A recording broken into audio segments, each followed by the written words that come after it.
Hello friends, welcome to my YouTube channel Notes Wali. In this video we will see the notes of chapter 2 of physics class 12, that is electrostatic potential and capacitance.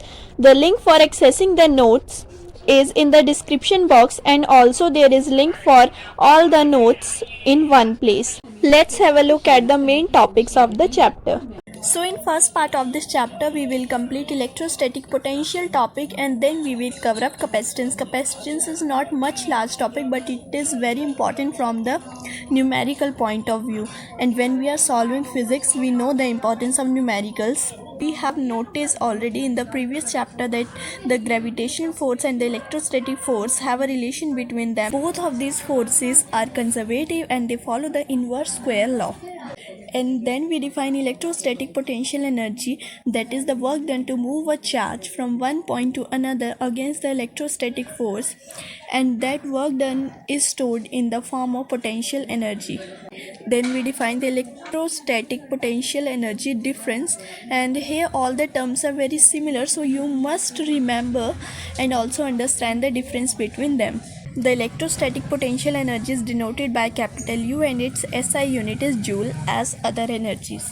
Next topic is electrostatic potential. It is the work done per unit charge in bringing the charge from infinity to that point against electrostatic force, and it is denoted by capital V, and electrostatic potential energy per unit charge is equals to electrostatic potential, so we can establish a mathematical relation between the two.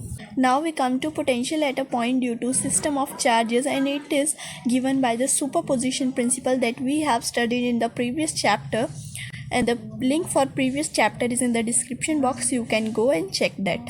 Then we are interested to know the potential due to an electric dipole. We all know what a dipole is. The electric dipole in which two charges of equal magnitude are separated by a distance. So here we will find potential in two different ways. First is axial point and the second is equatorial point. At the end of each derivation, special cases are also given, so you must also remember them for time management in your competitive exams. Then the next formula is the journal case, and in it we find the potential due to an electric dipole at any point, that is given by V net is equal to Kp cos theta divided by r square. The next is equipotential surfaces, and in an equipotential surface the electric potential is same at every point on the surface. Some characteristics of it are: work done to move a charge on an equipotential surface is zero. Electric field is always perpendicular to equipotential surfaces, and it is very important question from examination point of view. So just below it there's given its derivation, so you must look at it and practice. And the third characteristic is two equipotential surfaces never intersect. Then we are interested to find out the relationship between electric field and electric potential, and the relation comes out to be E equal minus dV by dr, where dV by dr is known as the potential gradient. Next we have electrostatic potential energy due to a system of charges. First we consider 2-point charges, then 3-point charges, and third one is journal case where we consider n-point charges. Then we will look at the potential energy in an external field in a system of two charges, taking care that of position vectors. Now we come to the topic of capacitors, and capacitor is a device that can store large amount of charge in a small space. So in order to understand the capacitors, we firstly need to know the behavior of conductors in electric fields. So these characteristics are written below, that the net electric field inside a conductor is 0, net charge inside a conductor is 0, charge always resides on the outer surface of conductor, and electric field just outside a charged conductor is normal to the surface of conductor at every point.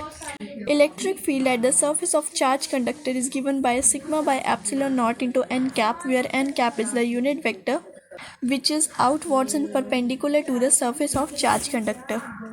The next definition is regarding the electrostatic shielding, and it states that a cavity or a hole in a conductor remains protected from outside electrical influence, and which implies that field inside the cavity is always zero. Then we have electrical capacitance. It is denoted by capital C, and it is the measure of a conductor's ability to store charge. And capacitance depends on two factors, that are shape and size of conductor, and secondly nature of medium. The SI unit of capacitance is farad, which is represented by capital F, but the smaller units are used, that are microfarad, nanofarad, picofarad, etc. Then we have how does a capacitor work, and it is very amazing, so you must read it yourself and you will find it very superb and super easy. Then we see types of capacitors. First is parallel plate capacitor, second is spherical capacitor, third is cylindrical capacitors. There are many kinds of capacitors, but our focus will remain at these three in this chapter. Then we have find out the capacitance for a parallel plate capacitor, that is A epsilon naught divided by D, where D is the distance between the parallel plates. Now we come to the another important topic, that is dielectric, and dielectrics are the non-conducting substances, and in the presence of external electric field their charges slightly shift and they conduct electricity, which means that their molecules are polarized by the applied electric field. So net electric field inside a dielectric is not equal to 0, whereas inside a conductor the net electric field is equal to 0. Nextly, we define the polarization of a dielectric, that is defined as dipole moment per unit volume is termed as polarization, and it is denoted by P. Then we look at the relation between dielectrics and polarization. The dielectric constant describes the electric behavior of a dielectric substance, and then we look at the capacitance with the conducting slab. And as a result, we see that by introducing a dielectric or a conductor inside a parallel plate capacitor, the capacitance is increased.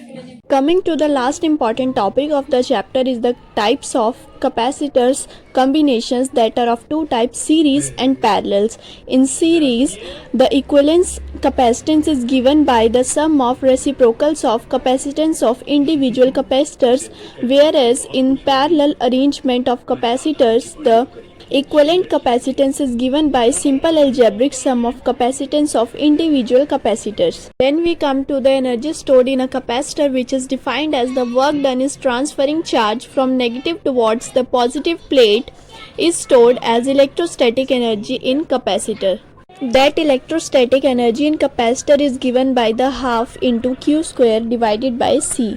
And lastly, we come to the energy density in a capacitor, which is defined as energy stored per unit volume of space, and it is denoted by small u. The energy density U is given by half into epsilon naught into E square, where E is the electric field. That's all for this chapter, friends. So we will meet with the next chapter very soon. Till then, don't forget to like, share and subscribe. Thanks for watching. Bye bye.